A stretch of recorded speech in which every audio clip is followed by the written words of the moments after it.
Io voglio che sia una forza determinante per la costituzione di un governo, tale che possa imporre un'agenda delle persone di qualità a qualunque forza politica. È difficile? Sì. È impossibile? No. Vi dico che non c'è mai stato in Italia uno spazio così grande per costruire una mobilitazione dell'Italia seria. Sotto una loggia dei 300 gremita e un fiume in piena, Carlo Calenda, che dopo aver lasciato il PD sceglie Treviso per lanciare il suo movimento Siamo Europei e va giù pesante, attaccando la scelta dei democratici di allearsi con i 5 Stelle e tra il pubblico diversi esponenti trevigiani del PD, compreso l'ex sindaco Giovanni Manildo.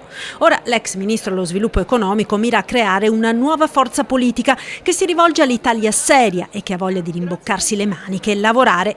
E dalla terra delle imprese, locomotiva nazionale, Calenda presenta la sua ricetta per il rilancio dell'economia. Detassare chi investe, che è l'unica cosa che ci possiamo permettere, perché al di là la gente che promette, espande, tante cose non ce le possiamo permettere. Questo ce la possiamo permettere, cioè di dire chi fa investimenti piccoli o grandi lo Stato lo aiuta, perché gli investimenti mettono in moto l'occupazione mette in moto i consumi interni mettono in moto i profitti che generano investimenti. La catena è questa, non c'è niente da inventarci, c'è solo da farlo. E non poteva mancare il riferimento all'autonomia. Io sono d'accordo sul principio che chi gestisce meglio abbia più autonomia. Sono in totale disaccordo che abbia autonomia su alcune cose. Le infrastrutture strategiche devono anzi tornare a essere totalmente di responsabilità dello Stato, perché sennò viviamo nella cultura dei veti, e la scuola. Poi altre cose si possono assolutamente dare più autonomia.